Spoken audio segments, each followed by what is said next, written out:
geothermal heating district.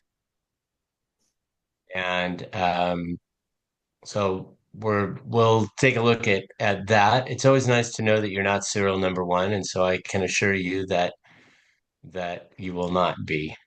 Um, as Holly said, geothermal. I would break it everybody in the industry breaks it a little bit differently. I would say high temperature is 250 or higher. That's used for power generation. Low temperature is where Rico falls. It's not in what I would consider to be an economical range for power generation. And then ground source or geothermal heat pump is it's actually stored, usually is actually stored solar energy, not geothermal energy. Um, so, whoops, that's the very end. Let's not try that one. There we go. Sorry about that. That was quite the miss. All right, there we go. So as I have been involved in a couple of geothermal power plants in the region. I was worked on developing and building the Raft River geothermal power plant, used 280-degree water. Neil Hot Springs in Oregon, 290-degree water. And as you can see from that little graphic in the middle, geothermal is not really a very big component of the US's total power generation. Um, in Iceland, it's something like 70 or 80, 60, 70% of total generation. California, it's maybe 8%. Um, so it's valuable, but probably not terribly common. Um, this is a ground source or geothermal heat pump. Holly talked about this. Lots of different ways to get energy out of the ground. In a cold climate with a very strong heating dominant, this is often a more challenging location to do this kind of thing because you're extracting heat from cold ground for a long period of time. But this is actually the kind of strategy that we will most likely pursue in some form or another for Rico is using, in my opinion, is using geothermal heat pumps. And we'll get into why that is a little bit later. We could use high temperature or hot water circulating through the town, or we could use um, more tepid water and use that in combination with the geothermal heat pump. So in Boise, we have a geothermal water. It comes out of the ground at about 170 to 190 degrees Fahrenheit. And the source of that heat is not actually particularly deep. It's actually the radioactive decay of the granitic basement. I'm not sure how deep it is. But it's definitely not heat from the center of the earth sort of thing. So there's a lot of different ways to get heat that's useful for geothermal heating and cooling. Um, so let's see here. So geothermal heating and cooling in Boise. Yeah, we've been doing it here for a little bit longer than 1960. 1892 was the first use of geothermal energy or 1890, I guess, um, in Boise. And the Boise Warm Springs geothermal heating district, serving like that house that you see there, has is still in operation. So it's been operating for 130 years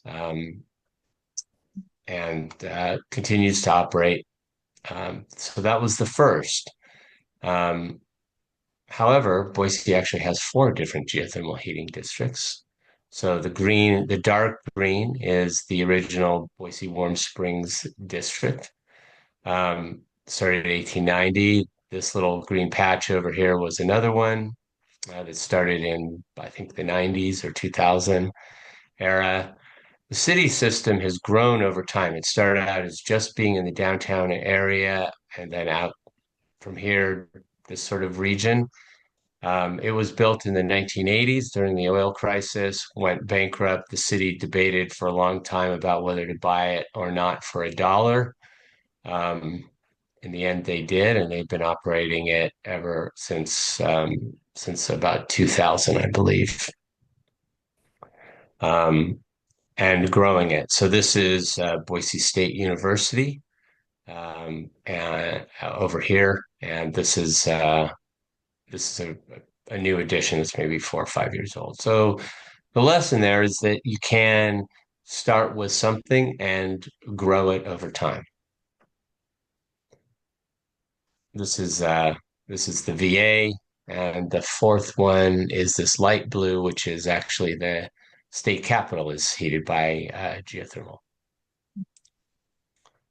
Oh, all right, so here's some of the big buildings. So I several million square feet of buildings served by the geothermal heating district.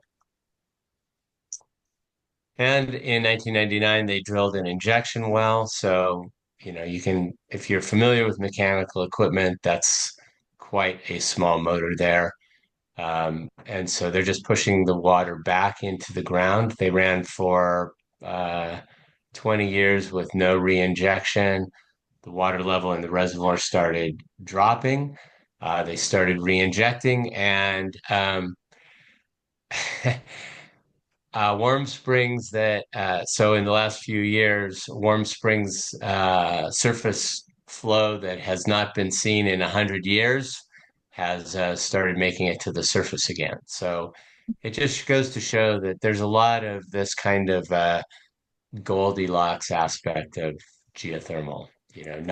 Not can't do no injection, can't do too much injection. You got to manage injection just right. And so it's one of the interesting things about geothermal.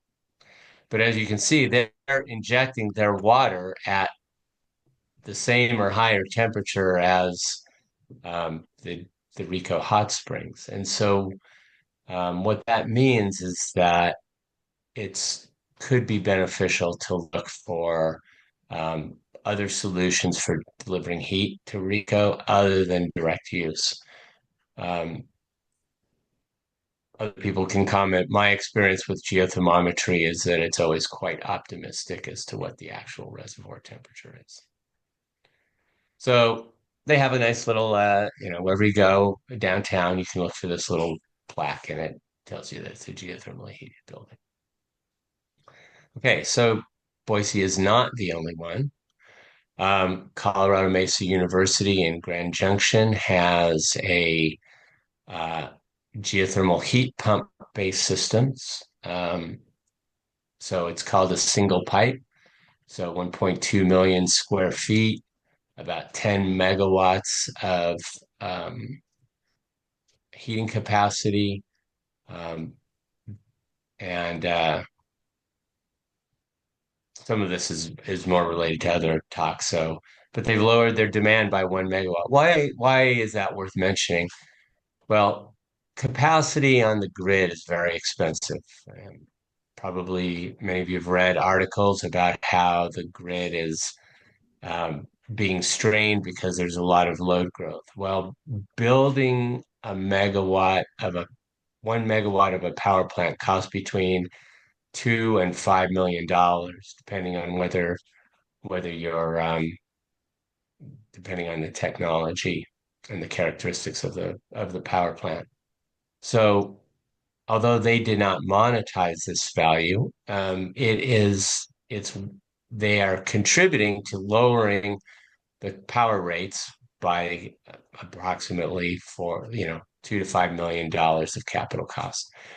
That's also important to consider for RICO because San Miguel Power Association also has to meet load. And um, for every electric heater that gets run in RICO when it's cold, it requires 1 kilowatt hour of power for every kilowatt hour of heat that's delivered. But with a warm geothermal system, we can deliver 4 or 5 kilowatt hours of heat for every kilowatt hour of power. So, you know, if you have one of those little heaters under your desk, or you turn it on in the morning to warm up after you get out of bed, these are all things that create a lot of expense for a utility. And so by putting in a geothermal heat pump system or a geothermal system to serve that heating load instead of electric resistance heaters, it greatly it decreases the cost of supplying electricity to the whole San Miguel power grid. Um, you know, by the same token, it also increases the number. So when if Rico electrifies most of their heating system with geothermal heat pumps, it also builds load in a way that makes that power use much more affordable to serve for San Miguel than it would with other electric heating systems like air source heat pumps. So an air source heat pump is most often what people mean when they say heat pump. Um, and that what that means is that you're trying to get heat out of the air. Well, needless to say, when it's 10 below, it's kind of hard to get heat out of the air. And what ends up happening is that when the grid is most stressed in the winter, the efficiency of the heat pump is the lowest. Um, and so that's what's one of the things that's really great for a utility about geothermal heat pumps is that when the grid gets stressed in very cold weather, the heat pump itself does not lose efficiency. So these are all things that contribute to the value of a geothermal heating district and a geothermal heat pump heating district. So I'm currently involved in 2 studies of geothermal heating districts. One of these is at Vernal, Utah. We're just wrapping that one up. And this was an early conceptual picture, but we basically are looking at that whole downtown area as being connected with pipes that circulate water. There is no natural geothermal heat there, but this will all be done with geothermal heat pumps. And you can see that this is a winter picture. So there's some buildings that are producing heat in the winter, or at least at parts of the day. So the ice rink, the BLM, this office building, there's a data center here. So all of those can feed heat into the loop, and um, and then the buildings, some of the big buildings that need lots of heat can pull that heat out. So this is sort of how it might build out. All right. So I would say that we wanted to do a natural geothermal augmented thermal energy network for Rico. It's possible that it would be best to circulate hot water, but it's much cheaper to install piping that is not high temperature. And since, as you can see, the buildings are fairly spread out, the cost of piping is a big factor in a thermal energy network. So we want to be able to minimize the cost of that piping.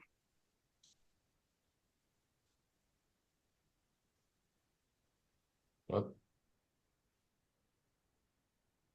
all right. So maybe this is a concept of what it might look like to have a heat pump based system in Rico. So the idea would be that in the wherever the resource is, let's say the hot spring area, we collect heat, whether from wells or from hot springs outflows, and we gather that heat and we put it into a closed loop circulating system. And then that water that's already flowing out of the geothermal hot springs is continues to go wherever it is that it's going, and it's been cooled down. So even a small well could be added to that. So the water, this warm water circulates. It's not warm, it could be anywhere from 50 or 60 degrees up to 100 degrees or so, and use ordinary plastic pipe. So it circulates down through the high density homes of Rico. Of course, that's not true. So each home gets water out of the pipe that goes past each home or building, extracts the heat from it, and puts the water back into the pipe. Um, and the pumps on the pumps at each leg keep the water flowing in a steady way so that every building gets useful heat in the pipe. So here's an example of what this might look like. This is a pipe that just went in the last year in Framingham, Massachusetts. They're doing a geothermal heating and cooling network retrofit to existing homes. And so what they do is they put the circulating pipe in, and then two small pipes that go to the geothermal heat pump and a small pump to move that water from the common pipe through the geothermal heat pump, which produces the heat for the building or cooling, and then the cooled water for heating goes back. Um, Framingham needs cooling, so this pipe is kept at a temperature that um, the you can also use the same heat pump for air conditioning. I don't imagine that's as big a concern where you are, although it is nice during wildfire season to if there's a bad air quality to be able to close the windows and run the geothermal heat pumps to keep things comfortable. All right. So let's talk about that. Um, so we're going to start out with Rico's geothermal resource. Let's say it's only 110 degrees Fahrenheit. If we use it directly, we can probably cool it off to about 85 degrees. And that gives us about a 25-degree delta T. However, if we use it through a geothermal heat pump, we can probably cool it off to 50 degrees, potentially even further. Um, and if we do that, we're able to get 60 degrees of heat extraction from the water. So that's 2.6 times more energy, 2.6 times more buildings that we can serve with the same flow. And so this is, what this does is it allows us to take a much smaller flow and serve a lot more buildings with it, which reduces resource risk. So that's something that's really valuable in geothermal is to reduce resource risk and uncertainty. There's some other potential benefits for RICO specifically. There is discussion about, and I don't know what the status of that is, but there is discussion about putting in sewer lines. And so one of the ways, which of course can be expensive, one of the interesting things is that installing geothermal at the same time can make that much less expensive. So this was a concept that I developed for Vernal, Utah. They were replacing their sewer line. So we said, okay, well, they were only going to dig down this far. And we said, okay, well, if we put some small diameter pipes, like inch and a half to 2 inch underneath the sewer line, we dig down another 6 or 8 inches, we can say that the bottom of the trench was necessary because of geothermal. And we could put in the small pipes, we put in the sewer pipe, and then we put in the district heating pipe above it. Well, so what percentage of the cost is related of digging this trench and backfilling it is related to geothermal and how much to sewer? Well, we could say the pipes at the bottom are the geothermal ones. So the entire cost of digging the trench, backfilling it, putting the pipes in the bottom and backfilling it is the geothermal cost. But while we're backfilling it, we're just going to put in the sewer line. Or maybe we say that it's 50-50 or anything in between, really. Why does this matter? Because in Rico, and well, due to the Inflation Reduction Act that was passed during the Biden administration, the uh, there is a tax credit, a 40% tax credit for geothermal heating and cooling systems. And so what that means is that if we were to say that the entire cost of the trench and the backfill was due to the geothermal pipes, then 40% of that is would go back to the city of Rico as a direct payment from the federal government. So if it costs $1 million to do the trenching for the sewer pipe, trenching and backfill, the town of Rico would get $400,000 back from the federal government by having made this a potentially up to $400,000 for having made this a geothermal heat pump system as well. So, um, I'm an engineer, not a tax advocate, so all has to be checked out. But I will be happy to pass on what I learn as I learn it going forward. So this is a slide from a colleague in New York who analyzed different heating costs for the New York region. So, of course, Rico doesn't have natural gas. It also is much colder than New York. So, the air source heat pump would move, the yellow bar would move quite a bit to the right. Electric resistance heating would move quite a bit to the right. All of them would because of the colder climate, but these would all move much farther than proportionately than the geothermal heat pump would, especially if supplemented with the geothermal heat from the Rico resource. So there is an economic factor to this. It can be cheaper to heat with geothermal. That's a good sign. All right, so uh, Teal mentioned this, and I just want to emphasize it. So we've got a couple of choices in domestic jobs, especially from a utility perspective.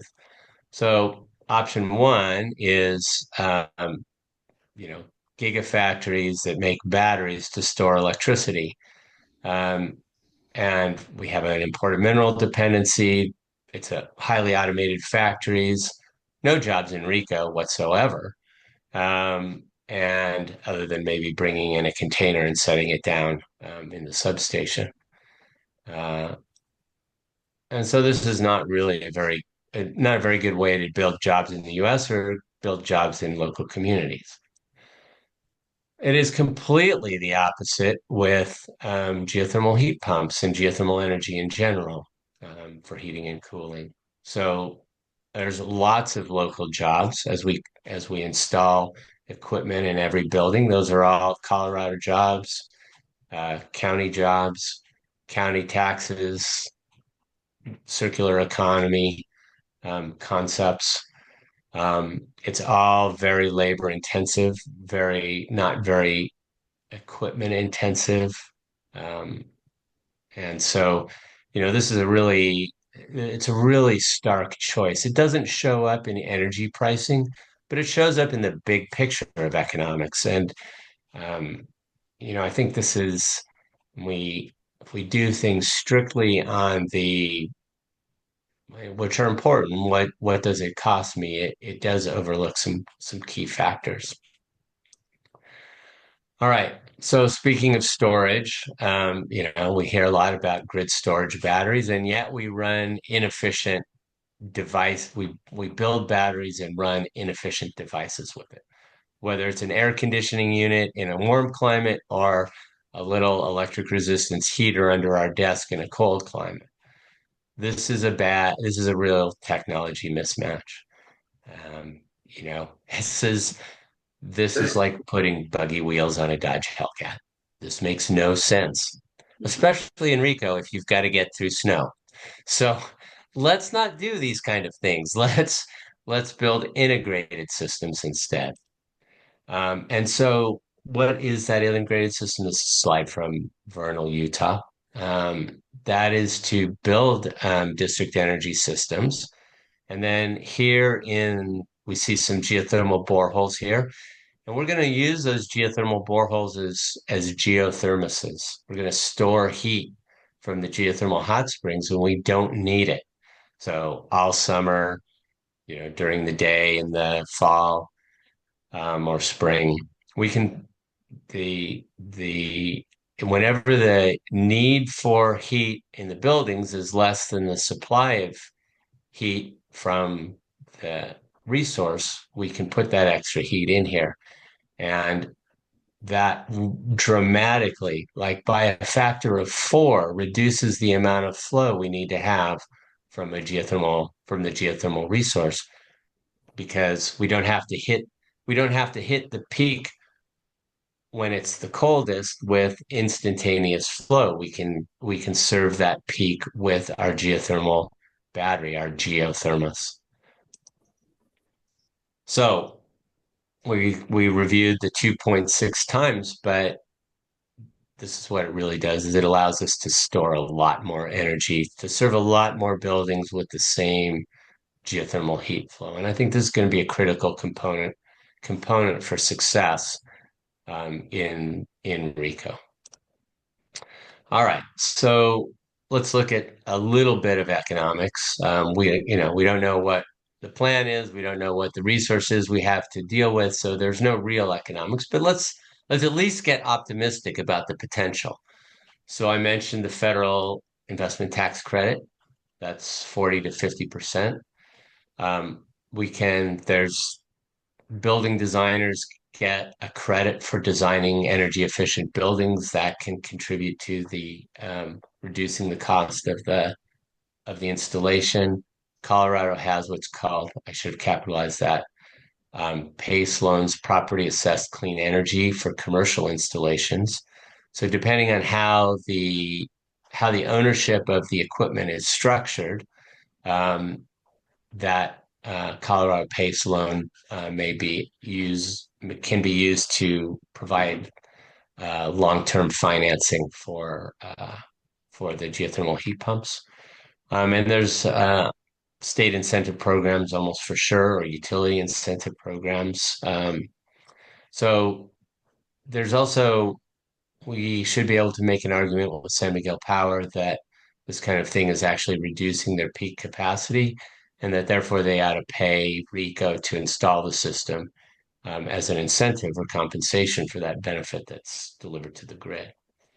We talked about the reduction in sewer installation costs. Some people are very committed to reducing their CO2 footprint. Other people are more concerned about cash flow for their heating bills. So for those that don't want to reduce a particular carbon footprint, and it may be possible to sell their CO2 reduction to further reduce the cost, or we just sell all the carbon reduction for 10 years. I won't get into what it's called emissions trading, as a way to bring down the initial cost and make the system more affordable for everybody. So it should reduce building heating costs by 25 to 80%, improvement in Rico winter air quality by the elimination of combustion as the primary form of heating, local jobs we talked about, increased economic activity. So these are all, some particular attributes that would come from doing a geothermal heating system. And so with that, we're back to the slide we saw earlier, and turn it over to Teal to lead the question answer. Great. Thanks so much, Kevin.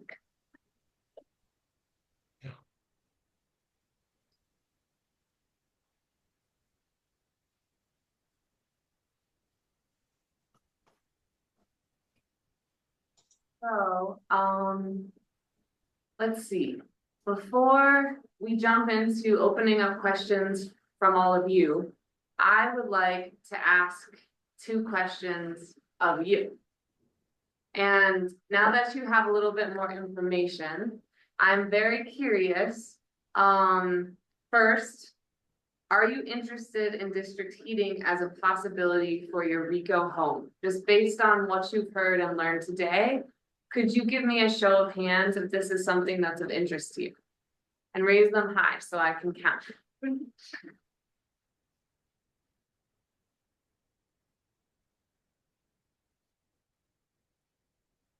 Okay. And how about on Zoom? Any hands?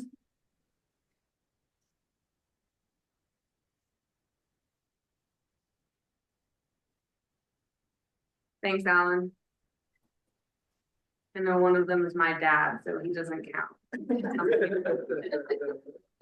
Thanks, Dad.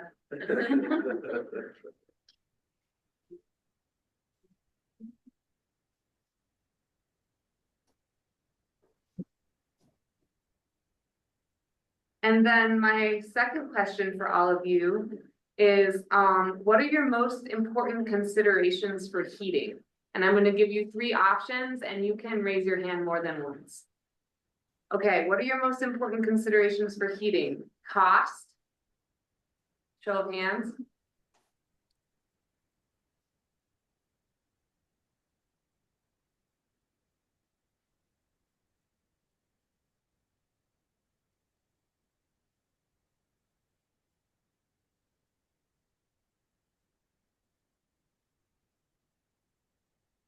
Resiliency? Show of hands.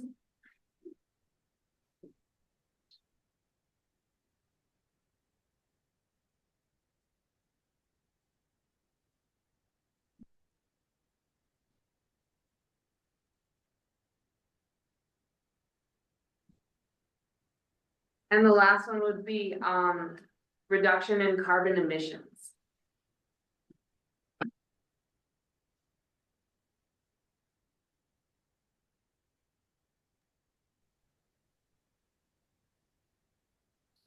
Gail, it's Kevin Kitts. You might also ask about air quality. Thanks, Kevin. Yeah, how about air quality?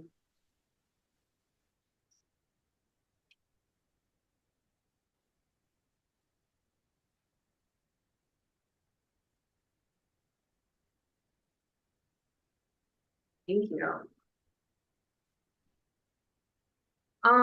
Fantastic. Well, I think now would be a great time to open it up for questions of Kevin, Emily, myself, or Holly. And while those questions are flowing, I'm going to also pivot over to our new geothermal website, which just went live yesterday.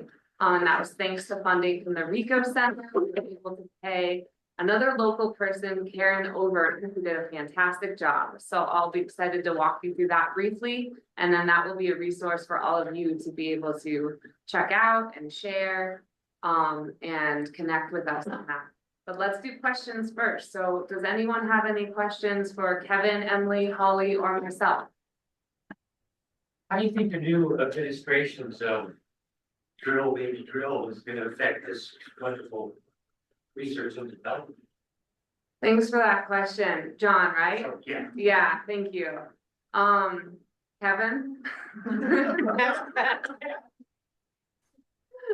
Hi.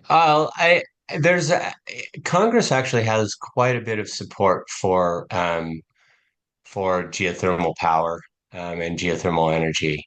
I think that geothermal is really well positioned, regardless of the administration. Um, we could there's a lot of debate in the industry about whether the tax credits are going to stay or go. Um, they've created a huge amount of U.S. economic activity, so I think that there are good arguments for why they will be there, but you know, we'll just have to wait and see. And the there are alternatives to exploration drilling that could allow us to get going sooner. For example, um, capturing the outflow from hot springs, starting the construction of the system with that. Um, so I think that we'll be okay in the geothermal world, personally, but to be determined. I think the state itself, Colorado, is willing to take up some of that slack as well to promote geothermal. So even if the federal tax incentives go away, the state has still got some skin in the game on geothermal development in Colorado. Right. Governor Polis is very, very pro geothermal. Garish. Kevin, part of your presentation talked about the interest that San Miguel Power might have in assisting in some form of a system here. Can you explain what their incentive would be? Even though they're a co-op, they're in the business of making money by selling power. So what is the, can you elaborate a little bit more about how they might play a role? Yeah, well, so what's interesting about geothermal heat pumps is that for the 40 years that people have been installing them, they've really been marketed as a building energy cost reduction. And energy is not that expensive in the US. So it's it's not a really strong economic argument. But what geothermal heat pumps do is that they greatly reduce the load on the grid at peak hours. And so what really drives grid costs most of all is the cost of capacity. So as I haven't looked specifically at what San Miguel's load growth is, but towns are growing, service areas are growing, power needs are going up, and that means that they have to be able to meet the power needs at the peak hour.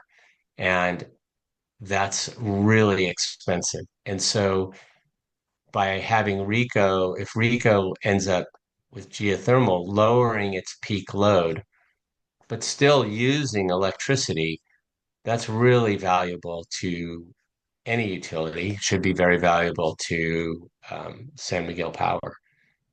And hopefully, what we would be able to do is quantify what that peak reduction value is by working with them and have them provide, their share of the grid benefit that comes out of Rico doing this. One of the things to remember is that this does not address these systems still need electricity. So, but almost every heating system needs electricity to run. Anything that has forced air, anyway. And so, how else does this help? Well, I believe there's some discussion about adding batteries or solar or something to in Rico. And what this does is it reduces the size of the generator or the amount of battery that need to be installed in Rico in order to address the resiliency and reliability issue of the power line that feeds Rico. So it reduces that cost as well. Thanks, Kevin. Other questions? Thank you. So I'm not totally familiar with how heat pump technology works, but I'm just curious, like, what is the interface between that and the actual homes? Like, what is going to be the potential burden for homeowners to make that system work with their existing heating system, given there's like a lot of older homes and heating systems here? So your question is like, how would existing heating systems get retrofitted Yes, to yeah, have to be geothermal. right. Yeah, It's a good question. What kind of heating system do you have currently? Forced hot air. So the way it works is that a geothermal heat pump um, uh, there's a heat exchanger that goes into the place where you currently have your furnace. There's a box that can either be inside or outside that connects to the water. And so the geothermal heat pump pushes hot refrigerant into your into where your furnace currently exists, and that's how you heat. Now you can also do hybrid systems um, where we put the uh, geothermal heating coil. So this again, this is a it's a heat pump. So water comes into the heat pump. We extract water from the heat. We send cooled water out. The heat that's extracted from the water is concentrated by the heat pump, and that's what's available through the heat exchanger. It's a refrigerant-based system, so hot refrigerant is what's going to be heating the air in your house. So let's say that your furnace, the air comes in from the top, it would go past the geothermal coil and then past your forced air furnace. And so that gives you backup to the geothermal.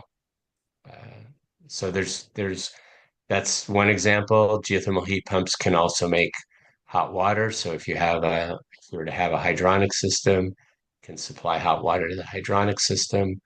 If it's a stove, um, installing some sort of hydronic system maybe the best, or there's mini splits. So there's a lot. Basically, any home, any building, whatever their current system is, it can be retrofitted with a geothermal heat pump. um, Chris. Yeah, kind of a follow-up question to the last two questions. Most of SCPA's expected load increase is from switching from like non-electric systems to electric systems, specifically for heating.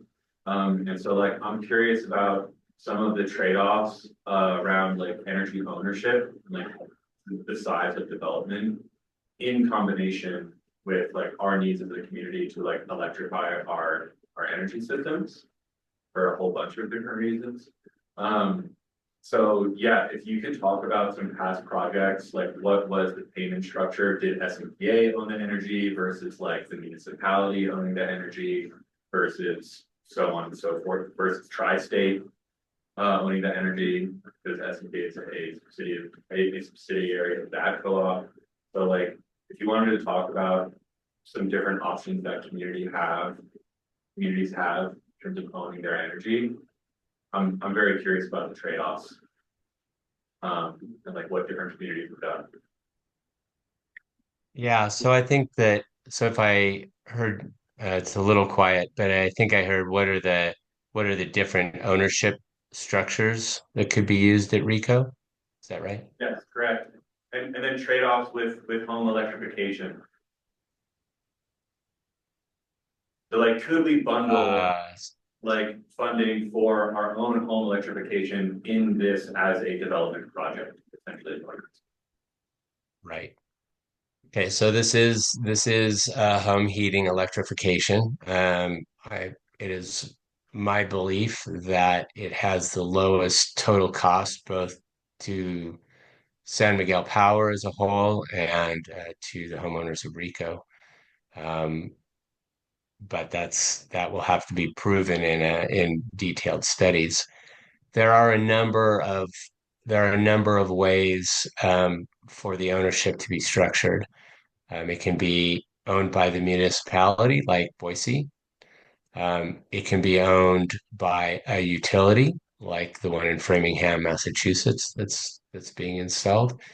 And there are in Reno, there are privately owned geothermal heating districts. that serve multiple buildings. So pretty much any model of ownership has been used somewhere for whatever the reasons were that drove that particular decision.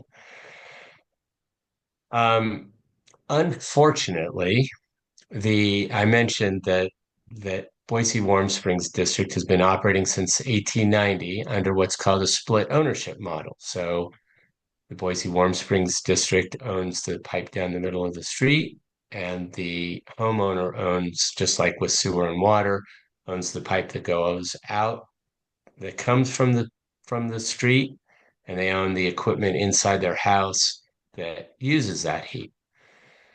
So, in spite of the fact that there's over 130 years of doing business that way, the IRS has ruled that in the future, only geothermal heating districts that own both the pipe and the heat pump in the building are eligible for the tax credit.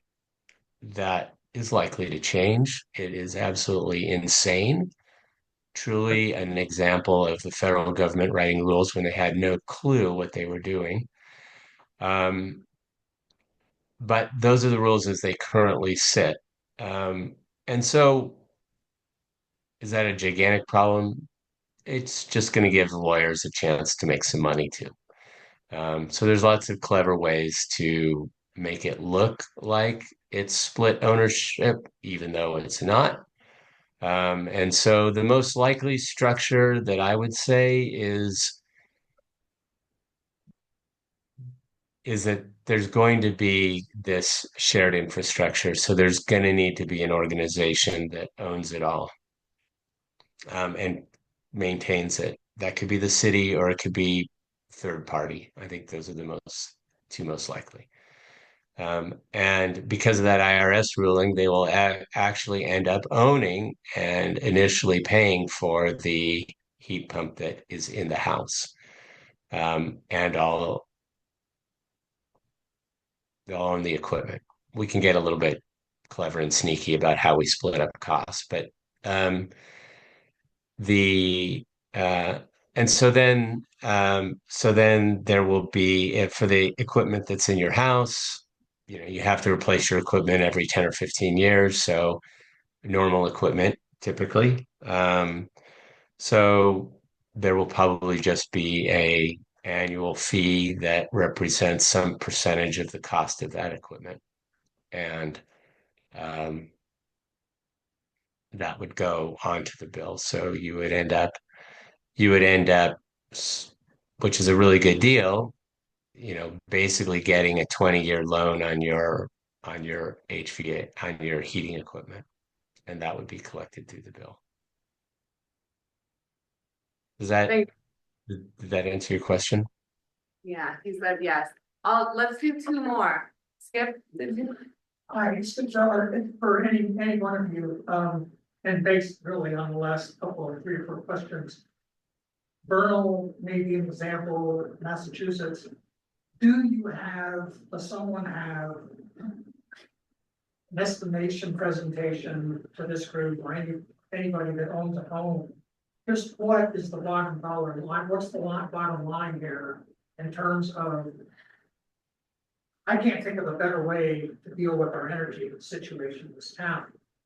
But what's it gonna cost me as a homeowner in the short term to get that hot water to my house? Did you hear that? Is that, sorry, Skip, was that it? Did I Yeah, cut you off? essentially. Okay. Yeah. Yeah, so the idea is like, what is it gonna cost in the short term to get that hot water to someone's house? Like a baseline cost estimate starting point. I know there's a lot of unknown factors. Incurred by homeowner. By home.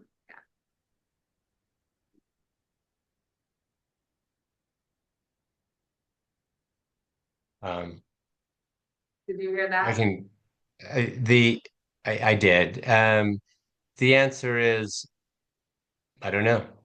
We're at the geologic study phase. Um, there's a lot about Rico that's challenging the wide spaced homes, buildings. That's very challenging for a geothermal heating district. But but I come out of the development world. Um, this wouldn't be a science project. It's not an R&D project. It's meant to be commercially viable. And so I think, what does it cost you up front? Well, of the advantage to Rico of this IRS ruling on no split ownership is it means that somebody else has to put it all in.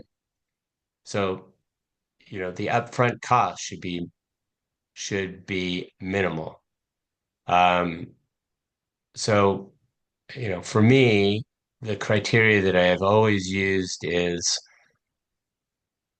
it should go in for nothing, and the cost of energy should be no more than you would have paid with the with whatever system you're currently using.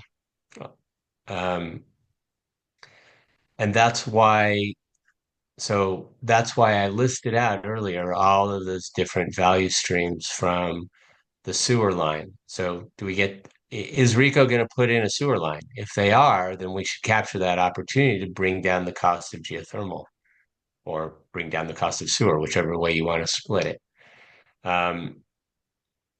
The value that is created for the electric utility is huge, millions of dollars. And to just ignore that means that we're going to have a very difficult time meeting that minimal cost, um, no increase in energy cost. Um, and then if it's, some people go one way, some people go the other, but what's air quality in Rico worth? Um, is that a zero cost? Is that a zero value thing, or is it something that, it has an economic price that you're willing to pay to acknowledge the value of that? So these are the elements that go into it. I wish I could say that it's going to cost it thus and so, but I think that's going to come in the later phases of the study. But you can be assured that any commercial development recognizes that price matters and that giving you a bill for $50,000 on day one is not ever going to sell a geothermal heat pump. Thanks, Kevin. Okay, one more question, Scott. Hi, thanks for your time. Just one quick question. I understand most of the system is underground, from what you said, but I was a little interested in the visual impact, in the visual changes, or in the hardware, or the equipment that's going to be above ground involved, like the well, and I saw some pictures there of like a sort of the kind of plant that some places had. But I'm just kind of curious if you can tell me more about, I understand there'd be a lot of digging going on, but what kind of structure would be above ground that would stay there? And how? This is geothermal's big problem, is that it's completely invisible. Okay. Solar panels on the roof, everybody knows you got solar. Yeah. Wind turbine on the hill, everybody knows there's wind. Geothermal, completely hidden.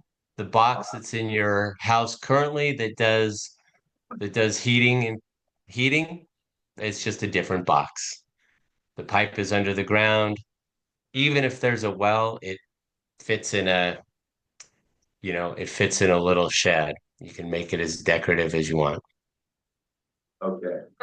Cool. Thanks. And one other quick question was, my second question quickly was, do you have any examples of other communities that are much closer to Rico in terms of maybe a small mining town with a population of, 300 to 500 dispersed housing across anywhere in the country? Or is there a viable project that mirrors what we would want to do? I would say that I am not aware of them. Um, there's lots of towns all around you that have geothermal, I understand, and there's only one town I understand that's looking at it seriously. So, you know, it takes resource and vision. Okay, thank you. Yeah, and to that point, Scott, there's a lot of interest in our team with Rico and being a model for other small rural mountain towns or just rural isolated towns.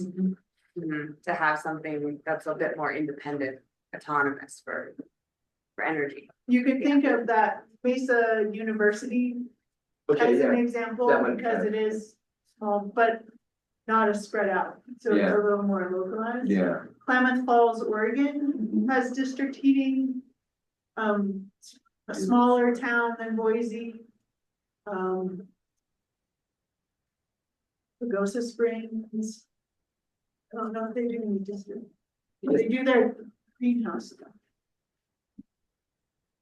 Thank you. Yeah, thank you.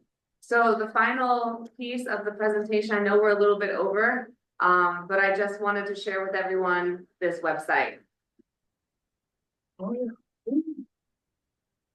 And actually, let me make this so that I'm screen sharing and everyone on Zoom can see it too.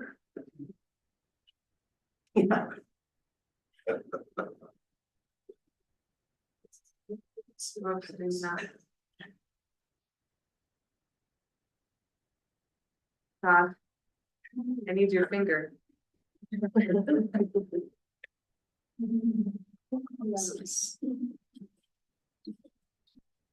Just to share the website.